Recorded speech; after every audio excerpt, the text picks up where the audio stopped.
Brilliance Audio presents the unabridged recording of A Christmas Day at the Office by Matt Dunn, performed by Simon Mattacks.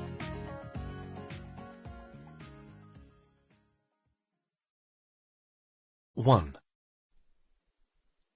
Sophie Jones took a deep breath. Well, it all started... Hold on a sec. She checked the date, 14th of December, on a discarded copy of today's Metro newspaper on the floor by her feet, wedging her mobile between her shoulder and her ear while she counted out the months on her fingers. 10 months ago, to the day in fact.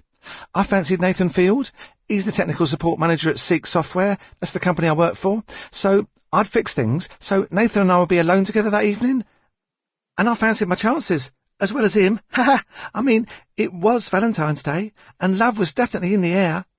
Calum, he works in sales, hooked up with me a rose from reception, and even my boss, Julie Marshall, and she can be a bit of a cold fish, let me tell you, got it on with Mark Webster. Oh, he's everyone's boss at Seek.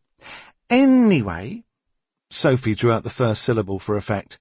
Suffice it to say, things didn't quite go according to plan, and Nathan and I, well, he ended up going out with someone else, but I, thanks to this amazing lingerie that I just happened to find that day in Selfridges, managed to bag myself a doctor, Vinay.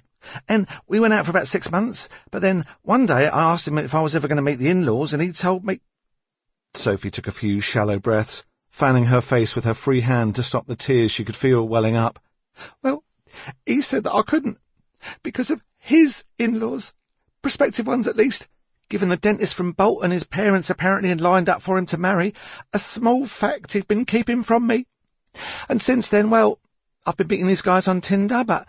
maybe I shouldn't have put that I like Mad Men on my profile, because even though I meant the TV programme, they're all... She put one finger to her temple and rotated it quickly while making a crazy face.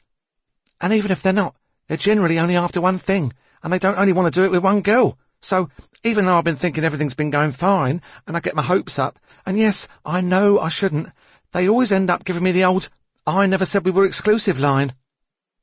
Sophie stepped back quickly to avoid a spray of puddled rainwater caused by a passing bus, and nearly trod on the homeless man propped up against the wall behind her, leering at her while chugging down his breakfast can of special brew.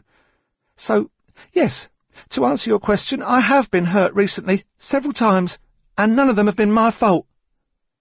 I meant in an accident, said the woman on the other end of the phone.